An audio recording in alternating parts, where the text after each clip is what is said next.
Paranoia stalks me when I'm vacuuming the house and Sam is out. I get spooked that I'm not alone, convinced a stranger is creeping up on me when my back is turned. My spine prickles. I tense. And then I turn. I always turn, even though I know nobody is there or can be there because I watched Sam leave, heard him lock the front door behind him, waved him goodbye when he paused and smiled back at me from the gate at the end of our path. And there never is anybody there. It's always just me, on my own.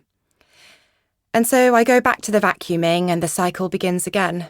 The deafening roar of the vacuum, the tingles down my spine, the niggling fear that if I don't look, well, it's not rational. I get that. And I've talked it through with Sam, of course.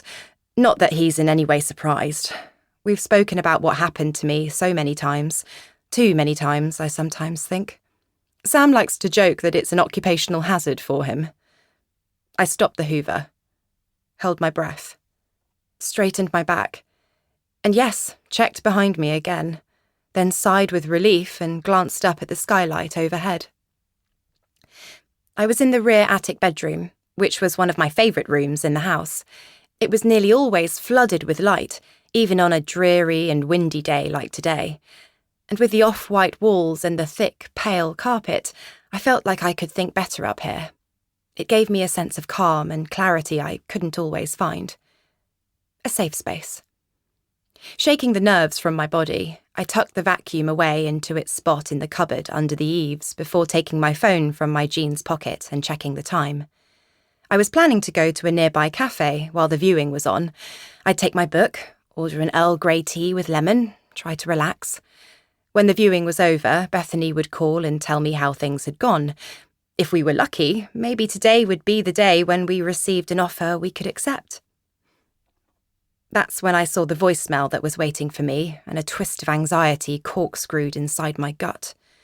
Even before I dialed, I had a bad feeling about it, and when I listened to Bethany's message, it grew worse. I hung up, a sticky flickering in my throat, my hands beginning to buzz and hum. Easy, Lucy. 15 minutes until the viewing. I couldn't cancel now. Or maybe I could, I supposed, but it would be rude, and I knew we couldn't afford to put a potential buyer off. My mouth had gone dry. I pressed the heel of my hand to my head and tried to keep the panic at bay. Our debts were spiralling. There were the loans Sam had taken out to cover the renovation costs, and when those capped out, the credit card bills that increased every month. Sam hadn't been sleeping because of it, and there was so much more wrapped up for both of us in the idea of selling this place and leaving London for good. A clean slate. Starting again. Bethany. I liked her, even if she was your typical estate agent in most respects. She could be pushy and brash, and she'd lie as easily as breathing, but at least she was open about it, which was a kind of honesty in a way.